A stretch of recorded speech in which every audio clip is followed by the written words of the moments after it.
Seja bem-vindo a mais um webinar de book. Aqui a gente batendo esse papo com o Guilherme.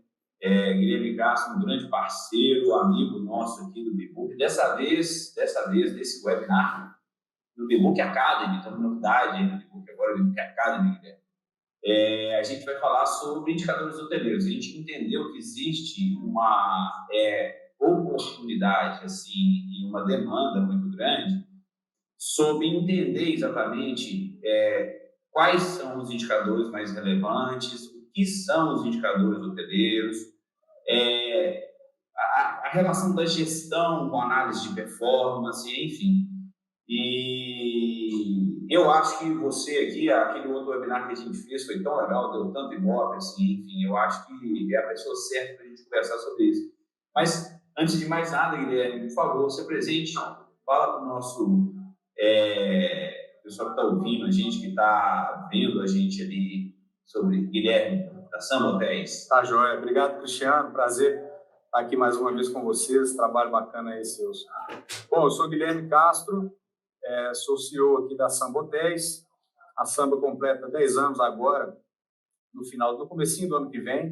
Né? Antes de Samba, eu trabalhei em outras redes, muitos anos aí, talvez 12, 13 anos com a Hilton. Até então, na ocasião, eu trabalhava na área de vendas e distribuição, era diretor de desenvolvimento de negócios lá para aquela empresa. Montei a Samba junto com outros sócios há 10 anos e a Samba atua nessa área de administração de hotéis, oferta aí de serviços de gestão, sejam eles da administração plena como um todo, mas também na questão comercial e de distribuição. A Bbook é um enorme parceiro nosso, da qual a gente tem um grande prazer. Estamos aqui para conversarmos um pouquinho aí a respeito. Obrigado. Estou no meio hoteleiro aí há talvez uns 20 e poucos anos já. Perfeito. É uma história, uma longa história, uma história de sucesso, né, Guilherme? Só em, vamos falar assim, né, grandes redes. Isso aí daria um papo até para o webinar. Mas vamos continuar aqui no nosso papo. A gente está lançando uma série de conteúdos aí, quem quiser olhar nas redes sociais, teve um white paper resumido, depois lançamos um e-book, e agora estamos nesse webinar. Quem quiser entender um pouco mais do conceito da formação dos indicadores, procura lá no e-book, no nosso site, nas nossas redes sociais, tem lá bastante conteúdo para entender. Aqui, a gente quer bater um papo mais sobre a gestão. Né, Guilherme? Você que é um administrador, a rede Samba crescendo, pujante, na última vez você até comentou comigo, os hotéis estão tendo um crescimento acima de 30% em relação ano a ano, acho que até mais que isso. Enfim. Como é feita e o que é mais interessante nessa gestão? Qual que é o grande valor da análise, né, da gestão por indicadores no dia a dia de uma propriedade? Beleza, Cristiano. Eu não quero, até porque não é o tema e dá para fazer outro webinar sobre esse tema, mas é importante a gente falar do meu lado acadêmico. Quando você fala sobre valor e KPI, eu fiquei me perguntando, bom, nós vamos falar sobre o quê? Nós vamos delimitar quais são os KPIs, mas antes disso, como você já começou falando sobre valores, eu preciso fazer uma contextualização aqui de 2 minutos. Do que o que é performance, né? Porque é muito curioso, até tem um artigo que foi publicado, vai ser publicado agora na Enampage, agora, em setembro, né? Vou apresentar na Enampage, que é o Encontro Nacional aí de Pós-Graduação. E ele fala exatamente sobre mensuração, KPIs, e como é que você consegue mensurar algo se você não entende quais são os valores, né? Vamos dizer, até a palavra performance vem do francês antigo, que é performa, né? Que é para atingir uma forma. E a forma, só também contextualizando, na Grécia Antiga, para Platão, a forma era as virtudes, os universais. O bom, o belo, o justo, o certo. Essa é a forma. Né? E essa forma era como se fosse a alma que vinha e atuava na matéria. Ou seja, então existe algo que está lá, que é certo, que é o universal, e que vem atuando aqui. Só estou falando isso porque quando você exatamente entra em uma empresa, fala, bom, quais são a missão, a visão e valores? Aí eu pergunto, da empresa ou sua? Está conectado com algo superior ou pode ser qualquer coisa? Porque se for qualquer coisa, como é que eu comparo uma empresa com a outra? Uma leva em consideração uma verdade, a outra verdade. Bom, então dá para comparar a Hilton com a Mary em KPIs. Então, para definir KPIs, primeiro você tem que entender qual é o propósito, né? Não é simplesmente falar aqui dezenas de KPIs, eu coloquei vários aqui, mas sim entender essa questão mais existencial, essencial até, mas não é o tema aqui da nosso bate-papo, é só uma introdução. E falando sobre KPIs, também para dar uma cobertura assim mais teórica, KPIs começou lá atrás, em 1950, com Peter Drucker, muito conhecido, né? Ele começou com os MBOs, né? Definir os objetivos de cima para baixo, eles também vinham de baixo para cima, existia uma construção disso aí. Depois o Kaplan com os balas forecast, também bem conhecido, ampliou, que não era somente financeiros, etc. E tal. Veio o Freeman com a teoria dos stakeholders, fala, bom, não, nós temos que resolver o problema de toda a cadeia, e não somente do acionista principal, etc. Mais atualmente os OKRs, né, os OKRs, o projeto, são questões mais intangíveis. Então, definir o KPI, você pode usar a metodologia que você quiser, dessa que eu falei, ou de outras, mas você precisa ter uma conexão direta com o seu negócio e entender onde esse negócio toca, né? E quais são as finalidades. Então, o que eu percebo, e falando agora mais diretamente, assim, vamos dizer, de maneira mais pragmática, em relação a KPIs, e aqui no Brasil, no segmento hoteleiro, vamos dizer assim, eu percebo que tem uma desconexão, de certa forma, tanto do negócio, vamos dizer assim, análise financeira do negócio, e eu vou te dar alguns exemplos. A gente fala muito na hotelaria, ocupação, diária média, até o RevPAR, e aí se vai elaborar um pouco, é o GOP-PAR, né, o lucro por apartamento. Mas eu vejo poucas análises financeiras do negócio hoteleiro, que são também KPIs, de qualquer negócio. Por exemplo, qual é o ciclo financeiro do negócio? O seu prazo médio de recebimento e pagamento? Como é que você atua nesse sentido? Esse negócio hoteleiro tem uma marca muito legal, tem um produto muito bacana, ele pode até ser lucrativo, mas ele cria EVA, né? Que é o valor agregado econômico, gera caixa, né? Gera caixa. Mas, enfim, são várias as vertentes, né? Do lado financeiro, a gente falou de algumas, mas também do outro lado, aqui dentro da própria operação. Vou citar alguns aqui. Vamos dizer, hotelaria é um negócio de escala. Então, não importa se você dá 30% ou 40% de lucro. Importa que, sendo um negócio de escala, seu custo fixo é alto. Quando você tem escala, você tem uma margem de lucro alta. Mas eu percebo em análise de hotéis, operações, investidores, que faz pouco caso do adicional que você aumenta em receita e quanto você desce direto para o lucro. Isso vale mais se o seu hotel, do que o seu hotel, se o seu hotel teve 30% ou 40% de lucro. Quero saber se esse excedente, se ele desceu 70% ou 80% para o lucro, quer dizer que você manteve seus custos e despesas ali. Então, existem vários, a gente pode falar de alguns aqui, eu só dei uma pincelada inicial. Não, legal. O mais importante, eu acho que assim, esse é o Guilherme Castro, né? Vocês entenderam a profundidade conceitual que ele traz para a gente toda vez que a gente fala do webinar, é assustador o conteúdo que você traz, Guilherme, e eu particularmente gosto muito. Para fazer essa gestão por indicadores, você tem que ter um paralelo com a proposta de valor que o hotel pelo qual ele se insere, seja de lazer corporativo, economy, luxo, enfim. Precisa ter ali vamos usar uma palavra no momento, um arcabouço de proposta de valor, até para identificar nessa correlação. Desde os KPIs, eu acho que o seu comentário assim, o hotel fica muito focado em indicadores comerciais, né? Vamos falar assim, RevPAR, TRevPAR, até quando a gente fala do global é mais financeiro, né? E isso fica mais horizontal, assim, mas no plano das funções comerciais, mais de processos primários, vamos falar assim. Quando a gente passa por análises financeiras, como você, até o próprio Gopar, ou até o GLP, como você disse, né? Eles têm mais a ver com aquelas análises onde fica mais no topo, né, da pirâmide ali de gestão da propriedade hoteleira. E o legal é que, assim,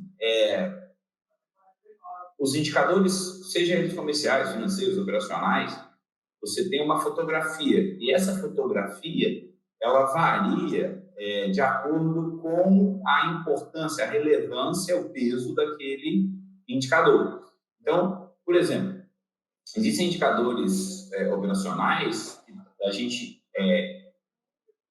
coleta o dado diariamente, mas ele é relevante análise uma vez por semana, visualização dele, atualização daquele índice uma vez por semana. Talvez financeiros tenham uns que sejam diários, outros também mensais, né? Enfim, como é que fechou o mês. Mas existem aqueles que que fazem a fotografia do dia a dia e que fundamentalmente levam a uma previsão que a gente precisa estar monitorando para entender se o forecast, eu não falo forecast só de faturamento, mas como você disse também, o forecast é capaz da gente, a partir do momento que a gente começa a fazer uma análise, e a gente tem um legado, né, de indicadores, de dados para poder fazer essa análise, a gente consegue projetar qualquer indicador.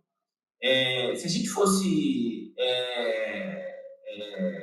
listar e usar indicadores para fazer projeções, quais seriam aqueles, assim, em cada área, em cada setor? Vamos falar assim, na operação, no comercial e no financeiro.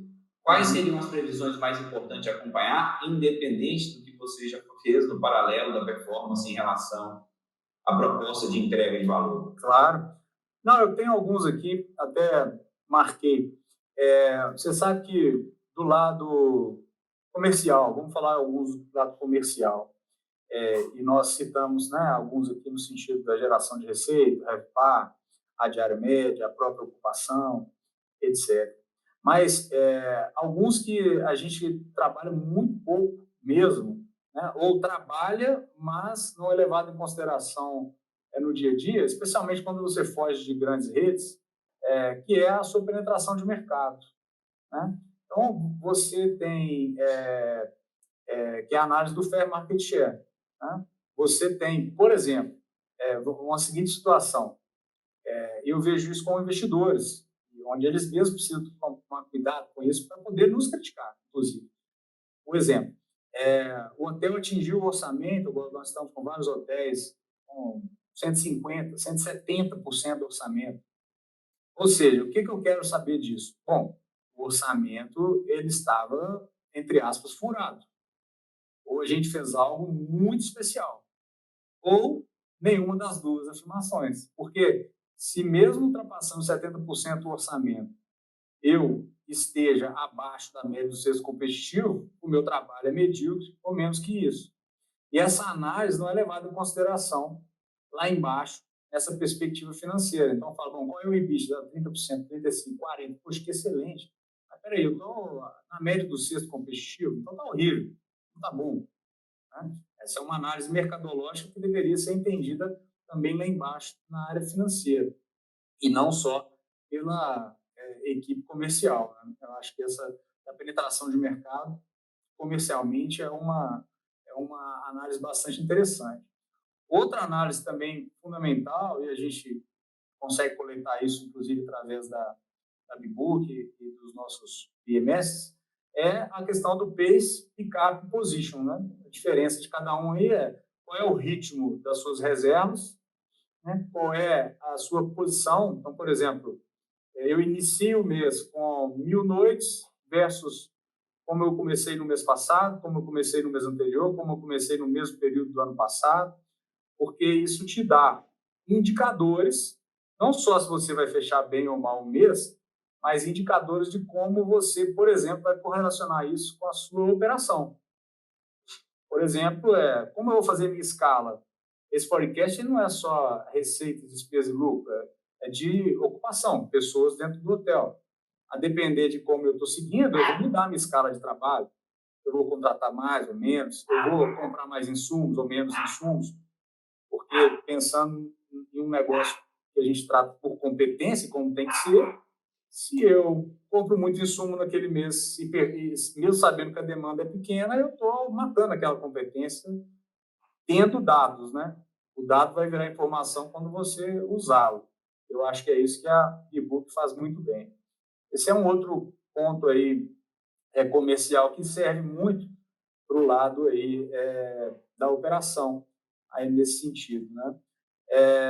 Um outro ponto no caso tanto de marketing comercial, mas também correlato com a operação, é exatamente a satisfação do hóspede, né? A satisfação do hóspede é algo totalmente direcionado a uma área comercial mercadológica e também operação, uma dupla responsabilidade.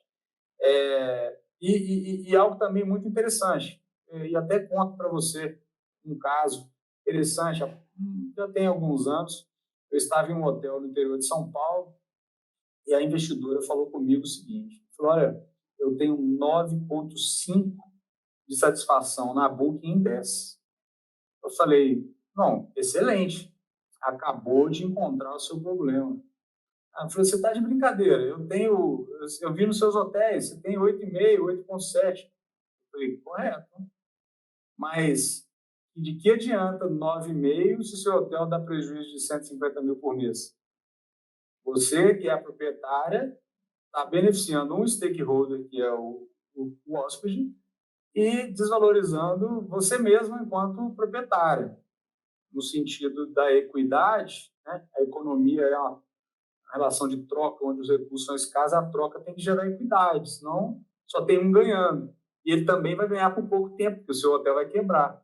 Se eu fosse você, analisava melhor seu negócio, porque esses 9,5 podem estar pesando demais.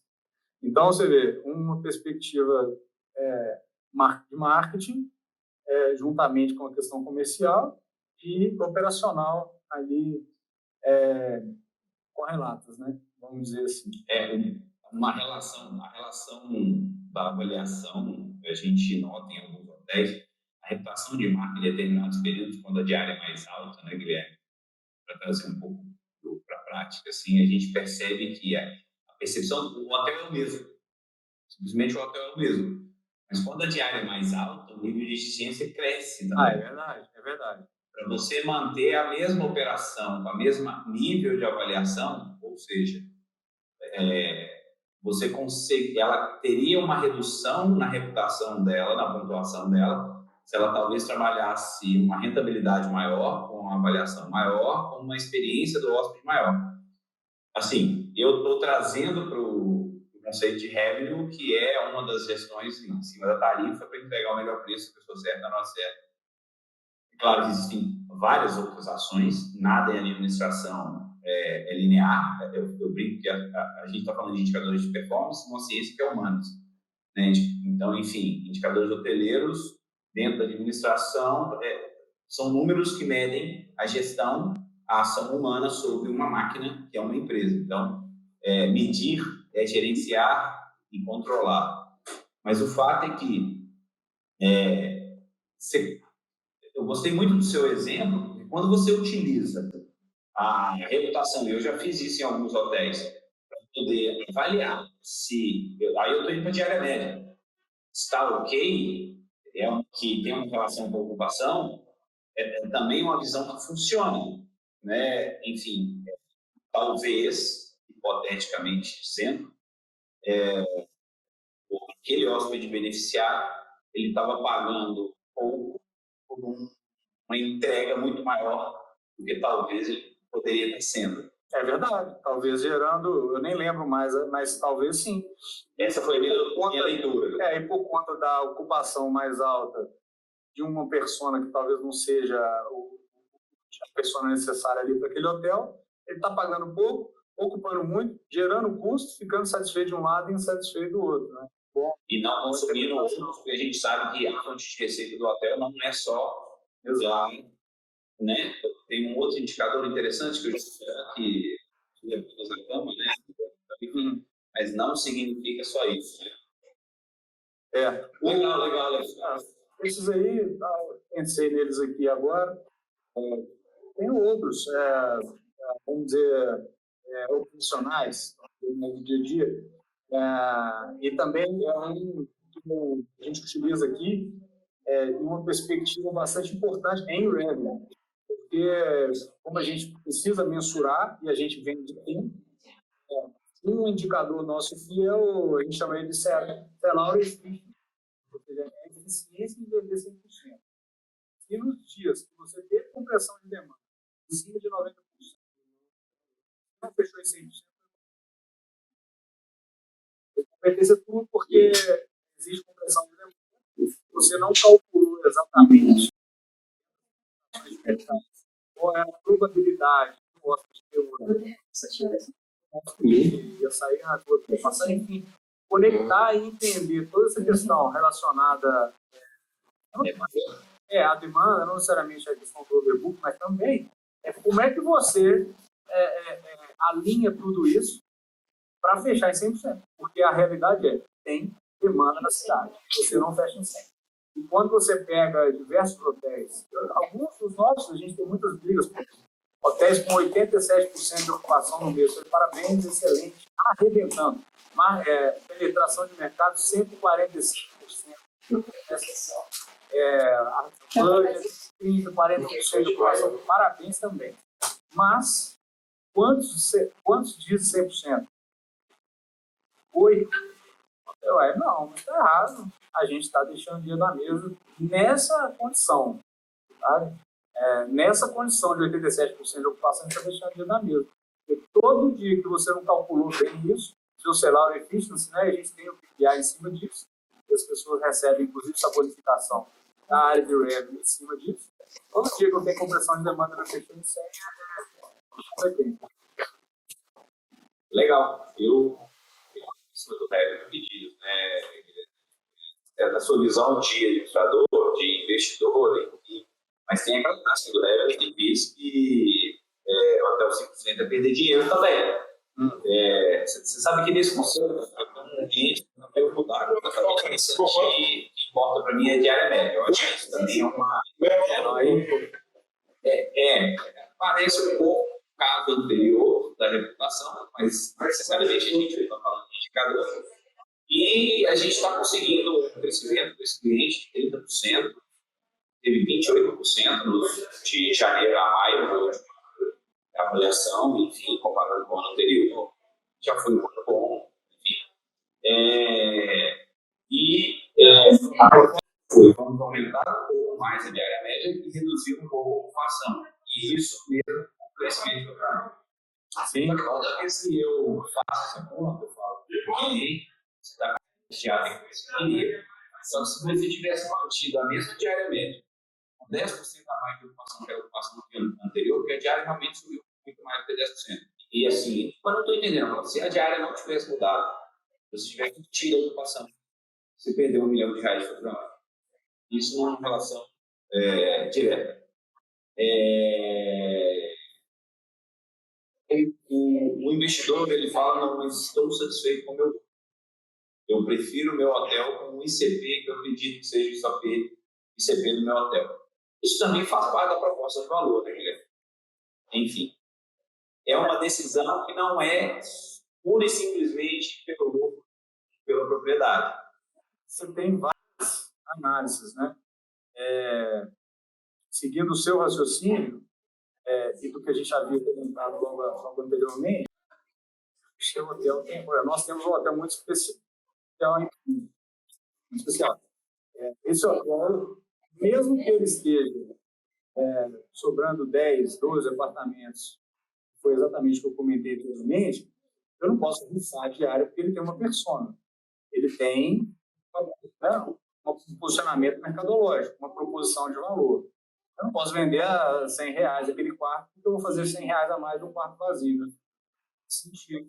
Né? Você tem ali seus freios e contrapesos. Né? Os dois olhares são interessantes. Eu ofereci anteriormente. E o seu, eles não se contrapõem, eles são aglutinados. Mania de olhar a vida dualística. Ou é A ou é B, de forma nenhuma. A gente não pode. Apartamento vazio, a camisa está perdendo dinheiro, de fato. Se seu olhar foi, pode ser que você esteja perdendo dinheiro com o hotel cheio, pode ser. Se você estruturou mal essa relação, ocupação diariamente, se você não tem o seu custo fixo alinhado, né? Porque também tem hotéis que, à medida que você aumenta a ocupação, o custo aumenta 2 vezes. Então, é melhor ficar vazio mesmo. E do outro lado, se você afeta diretamente a sua persona, né, a sua proposição de valor, você pode estar matando o negócio no médio prazo. Isso também acontece muito. Perfeito. Eu acho que assim, a resposta disso tudo está naquela primeira colocação sua sobre indicadores. E quais indicadores tem que, primeiro, ele fazer sentido na proposta de valor. Se ele não tiver alinhado com o propósito, o objetivo macro do investimento, da propriedade, do hotel, realmente é isso. Não existe estratégia ruim. Existe aquela que não dá resultado, aquela que não está alinhada com a proposta de valor. Na execução do plano e que satisfaz a estratégia é ter alcançado os objetivos específicos, independente da tática elaborada ali. Exato. Enfim, no dia a dia, a gente estava falando de previsão, eu acho que a gente não viu, acho que aquela previsão ainda persistiu. Mas na previsibilidade, quando a gente cria um orçamento, vou aprofundar um pouco nesse tema, só faturamento, só custo, só resultado, quais outros indicadores seriam importantes? Né? Outro dia eu estava conversando com um hoteleiro, ele falou, não, Cristiano, eu acho assim, isso que você coloca no algoritmo lá do Bbook, uma modelagem para também levar em consideração dados atmosféricos, eu estou falando nem mais indicadores da máquina, mas eu estou indo em macroambiental, oscilação do dólar. Isso interferiria realmente na sua demanda ou na previsibilidade, na capacidade de previsibilidade? Enfim. Vamos falar um pouquinho sobre o macroambiente também, Guilherme, como ele pode influenciar os indicadores? Sim. Claro, o macroambiente, a macroeconomia, é óbvio que influenciam diretamente os indicadores, né? E é curioso que a cada hotel que a gente chega, ou mesmo no caso lá de Beirute, a gente tem um hotel lá no Líbano, a primeira vez que eu estive, ele falou, aqui no Líbano você não sabe como é. E aqui em Campinas você não sabe como é. Aqui em Linhares, em todo lugar, a gente não sabe como é. Mas, na verdade, a afirmação está certa, não sabe mesmo, né? Porque não mensura e realmente não sabe como é, né? Acho que ele estava assumindo o erro. E eu fui apresentar o orçamento lá fora. Eu falei, olha, esse ano não tem o George Bush. O problema é seu. Vai acontecer outra coisa. Se não tem o George Bush, vai ter a Fórmula 1. Se não tem a Fórmula 1, vai ter o... Assim, uma coisa que eu aprendi no dia a dia é que essa questão macroeconômica, macro cenários, eles são interessantes, mas se você passa a analisar de forma exacerbada, acaba sendo meio que justificativo. Isso funcionava muito até os anos 80. E aí, voltando para a academia, o Michael Porter, por exemplo, se você lê Michael Porter, e por isso que hoje não cabe mais, ele analisava de uma forma tão absurda o ambiente externo, absurda, alguns artigos aí, ele analisava em detalhes, todos os detalhes do ambiente externo, analisava a concorrência em detalhes, porque é um ambiente de pouca instabilidade, pouca mutação, né? Hoje, de fato, você tem um ambiente muito mutável, você tem possibilidade de se refazer internamente, de se reconstruir. Então, eu acho que sim, está lá o macroambiente. Eu tenho hotéis que dependem de alguns segmentos, por exemplo, mercado de petróleo. Se não tem petróleo, não tem negócio, é verdade. Mas o excesso de olhar para esse macroambiente, eu acho que atrapalha você em criar suas próprias soluções. Até porque não dá para colocar roda no hotel e colocar ele em outro destino. Né? Destino. Não dá muito. Perfeito. Bom, você sabe que você, como nosso parceiro aqui, querido cliente, enfim, com a rede Samba de hotéis, a gente usa para poder aliar na estratégia, na verdade, na automação analítica, com vários indicadores. A gente tem ali, eu costumo dizer que a gente tem dois momentos, onde a gente tem todos os indicadores mensurados e pronto para análise, que é no Vivo BI, e ao mesmo tempo a gente tem também a automação da notificação, quando ele, por meio de uma série de algoritmos, ele sugere modificações. Olha, você precisa olhar aqui, você precisa ir ali, cada vez a gente está implementando mais automação e notificação no sentido de aumentar a performance do hotel. Conta para mim, a gente já partindo aqui para finalizar nosso webinar, né, Guilherme? 3 dicas, como a pessoa que está do zero, como é que ela começa, enfim, eu acho que tecnologia é fundamental. Não existe indicador, não existe análise sem registro, não existe gestão, acho que sem sistema hoje não faz o menor sentido, a gente tem que falar. Então, a pessoa, às vezes, ela quer começar uma gestão mais controlada, ela quer mais controlado. É claro, ela pode dar um e-book, ela pode entrar com 5 ou 10, ela pode adquirir várias soluções, mas o fato é que vamos simplificar aí 3 dicas que poderiam ser muito boas para a pessoa conseguir avançar nesse sentido de aumentar o controle e ter mais resultado do hotel. Beleza. Bom, o primeiro é tecnologia de fato. Esses dados maçantes, a própria tecnologia ela pode pegar para você. Daí você não se abstém de olhar, mas tem ali dados fidedignos e comparados com Big Data, com análise cruzada de forma interessante. E é assim que você realmente encurta tempo e perde ou ganha mais, né? O segundo independente dos dados, né, de uma plataforma robusta, como, por exemplo, a Bbook, é a análise dos dados. Né? Porque você colocar nas mãos da plataforma, fazer toda a análise do seu negócio no seu lugar, é como se você pedir para a escola criar seu filho. A plataforma está te oferecendo dados, informação valiosa, e você, como gestor, deve analisá-las. E como o mundo hoje muda muito rápido, você demorar para pensar, vai ter que fazer outra análise, porque o cenário já mudou. Então, você tome a ação em cima das análises que você fez. A gente não tem controle sobre tudo na vida, aliás, a gente tem controle sobre muito pouco na vida, mas pelo pouco que você tem, você analisa e decida. A gente consegue gerar objetivos melhores, performances melhores ainda. Fazendo liga aos pontos, Guilherme, na sua tecnologia, o que ela vai fazer? Ela vai garantir o registro dos dados, o banco dos dados ali. Você analisar tecnologia significa que você não vai precisar gastar tanto braço. Eu cansei de trabalhar. O que me fez levar a fazer o Bbook? Tá? Porque eram muitas planilhas gigantescas, e eu gastava, às vezes, dias para realizar um relatório, seja de pick-up, seja de base, né?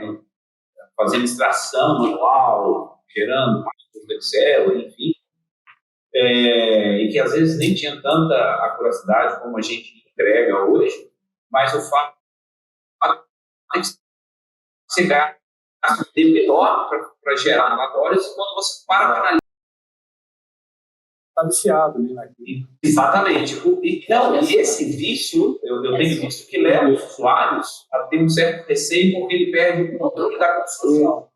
E ele acha que, ao perder o controle da construção do relatório, aquilo vai, de certa maneira, desviar, de certa forma, o valor do trabalho dele. Tá? A gente percebe isso muito assim. É uma revolução. Isso que a gente propõe aqui, que a gente leva, essa questão de indicadores, é uma revolução na forma de trabalhar. De trabalhar mais com a cabeça e menos com a prática. Analisando desse jeito. Né? E aí, vem para esse último ponto, a ação. Exatamente. O que é essa revolução? Da alteração com mais usabilidade. Isso aqui não é isso. A gente, quando fala de confiança integrada no mercado, você tem uma capacidade de distribuir as suas decisões de maneira omnichannel, vamos falar assim. Né? A gente tem vários caminhos integrados. Hoje de manhã chegou mais um, a gente está integrando mais um, e é um caminho depois do outro, uma solicitação depois da outra, e você automatizando a análise, você tomou a decisão, fez a alteração, automaticamente ela saiu. Aquilo ali é um ganho de produtividade. E, né, eu queria fazer um último comentário que a gente já compartilha finalmente. Com você, Guilherme, é sempre muito bom, um conteúdo fácil, legal. Eu agradeço você mais uma vez estando aqui com a gente. Mas eu vi há pouco tempo uma discussão sobre, e eu falo muito isso, né? Você sabe que eu sou consultor do trabalho, eu chamo rincões aqui da Baixa para falar sobre isso, e a inteligência comercial. E eu gosto muito de chamar a atenção sobre a produtividade. Teve uma revista que chamou muita atenção dentro da mídia, chamando os trabalhadores latino-americanos chamando de obsoletos ou improdutivos, o termo que eles usaram não vale a pena, mas o que a crítica jornalística estava falando é que o headline foi o título da matéria, foi infeliz e classificado pela revista, né? Chamando os trabalhadores latinos de inúteis, mas que o conteúdo, depois inclusive foi mudado nas redes digitais, mas a impressa já estava, não tinha mais como voltar. Mas o conteúdo estava trazendo sobre a produtividade. Eu acho que nesse ponto, Guilherme, a gente tem um desafio, assim, eu falo que um desafio herculesco. Agora, eu não vou citar o restante da América Latina, eu vou citar o Brasil. Eu sempre gosto de chamar a atenção porque nessa terra, tudo que se plantar dá. Isso é uma frase antiga e eu tenho um grande questionamento que, assim, é muito fácil realmente produzir nessa visão do Brasil do ponto de vista de só produzir, mas produzir com performance, como você diz lá, com conceito de performance, e com produtividade, aí sim você tem que ter. E quando a gente fala de produtividade ou até de eficácia, né, não basta só fazer o gol, você tem que fazer o gol mais do que o seu concorrente e dentro do tempo específico, com os recursos que você tem, com a agilidade que eu tenho de agora, ele tem ainda ele está caminhando nesse sentido. Então, essa eu acho que é a nossa tarefa, né? Está trazendo produtividade, dando a importância da produtividade, como que isso pode levar a hotelaria a melhorar ainda mais. É claro que você tem uma discrepância muito grande entre grandes redes, como você cita, enfim, da Hilton e etc., e hotéis independentes, menores, assim, a gente chega a ver, tem uma discrepância muito grande do ponto de vista dessa visão. Mas ainda há problemas de produtividade em todos, né? E eu acho que é isso, o grande barato, é entender que a gente pode ser mais produtivo, sim. Não é nem uma questão de o que eu estou produzindo me basta. Quer dizer, que eu preciso melhorar o ambiente de trabalho, eu preciso melhorar o conceito próprio de stakeholders, né? Eu tenho que olhar para todo mundo. Enfim, uma coisa que eu acho que dentro do que você comentou, para a gente finalizar, eu penso que a gente, como brasileiro, de fato, a gente tem um ponto muito positivo que acaba sendo contra. E do lado de fora, vamos pegar, por exemplo, na sociedade mais pragmática, Estados Unidos, Inglaterra, bem positivista, né? Bem pragmático, cartesiano, eixo X e Y. O brasileiro, se trabalhar melhor essa questão analítica, ele é muito bom em intuição, tomada de decisão, jeitinho, relacionamento, fé no sentido de eu acredito nisso aqui, vamos para lá, não estou vendo nada, mas eu vou. Então, se juntar esses melhor dos dois mundos, eu acho que o brasileiro tem mais chance de se dar bem do que o próprio americano, porque desenvolver uma mentalidade onde está tudo errado e mesmo assim eu tento fazer alguma coisa, é muito mais difícil do que aprender a analisar dados. E é o que, por exemplo, a Bibook está trazendo. Vamos analisar os dados. Isso aqui eu já te dou, agora analisa. Põe a sua intuição para funcionar, põe seu jeitinho brasileiro, mas bom contexto, não no sentido de criar atalho, mas usando a capacidade de criar alternativa. Isso é o lado bom. Mas a vida não é só isso. A gente precisa analisar e tomar decisões. Né? É isso aí. Show de bola, Guilherme. Muito obrigado, meu amigo. Sensacional mais uma vez. Eu espero que você que esteja vendo aí tenha gostado. Você sabe, a gente tem a oportunidade para essa hora de consultoria.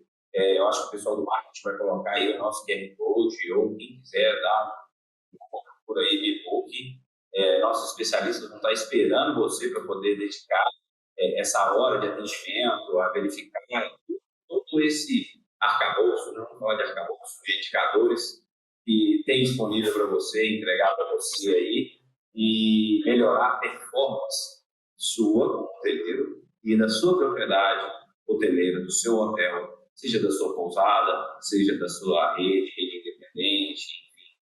Conte com nossa equipe e muito feliz, tá? Guilherme, obrigado, muito sucesso na Rede Samba. Você é um cara, eu sou seu fã, viu? Muito legal aqui o conteúdo que a gente trabalhou de Pitágoras, a repórter, enfim, de tudo um pouco, e é isso aí. Beleza. Obrigado. Obrigado a você. Abração. Tchau, tchau.